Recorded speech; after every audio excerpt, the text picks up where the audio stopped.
top of the square. Darling up and darling down. Great take. Got it back to Prentice somehow. He got out of trouble and Prentice might kick the goal. He does. Persistent, pays off.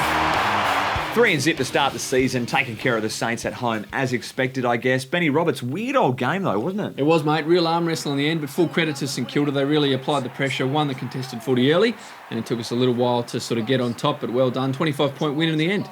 Look, devastating news from the game, obviously. Mark LeCras breaking the same arm that he did last season, expected to miss between about 4 to 6 weeks. And then they all started falling. Masto's done a pinger, Wellingham pulls out, and Scooter on the boundary line did his ankle. I saw him on the ground and thought, oh no, he's done something serious. But he gets up and walks off like nothing has happened.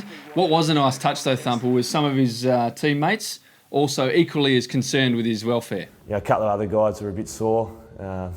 Scott Selwood went down like he had a broken leg, but he's pulled up pretty well. Plenty of camera attention on the bench with all these injuries. Footy operations manager Pete Cerise thought, oh, here's me 10 seconds. He gets his mug on telly here, and geez, he's looking good. Well, it wasn't just limited to Pete Cerise. It was also our highly decorated property man, Teddy's chance to get his moment in the sun. The camera's looking for this glorious moment of Coxie, milestone man, celebrating a goal. And then the big fella walks through and says, nah, chesty bonds. Look, the St Kilda team obviously pretty jealous at the injury attention we were getting. They've even tried to create one on the weekend as well.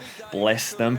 Brant Colledge made his debut, mate. First time, 2014, round 3. Got to be excited. Very exciting for the young Moose. Wasn't overawed by the occasion, straight into it. Originally was sub, but then things fell his way and he got a full game and did quite well. Had a moment on the weekend where he put his head right over the footy and didn't get rewarded with the free kick when he had his legs taken out. But then Eli Templeton talked me through this, mate. My issue is, if you slide in with your feet first, fair enough, pay a free kick. But if you're going for the football and you get penalised for that, I don't think that's fair.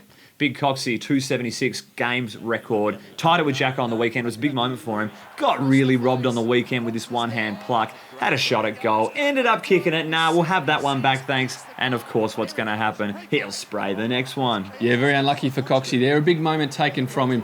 It was good to see. He did have a lot of media attention during the week, drawing toward his record equaling game. And it was nice to see his teammates pumping him up ahead of it.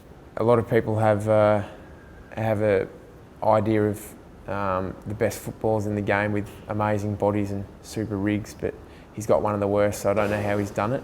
Great moment with 2 minutes remaining in the last quarter. What about Eric McKenzie's copped this hit behind play from his good mate, ex-Claremont teammate, Bo Meister, the Chief. We all remember last year, round 11, that famous goal. Eric McKenzie streaming forward, pinging the hammy right off Bo Meister and making him look a bit silly. Obviously, some rough feelings there. They're holding a grudge, we think, just for making him look pedestrian last year, a big easy, but no need for that. Cats game. Tell me a bit about it. Well, mate, really looking forward to going down to the Cattery and taking on the Pussycats. Haven't won there since 2006, but we haven't played there since 2010. So haven't played a night game there either. Under lights, really looking forward to it.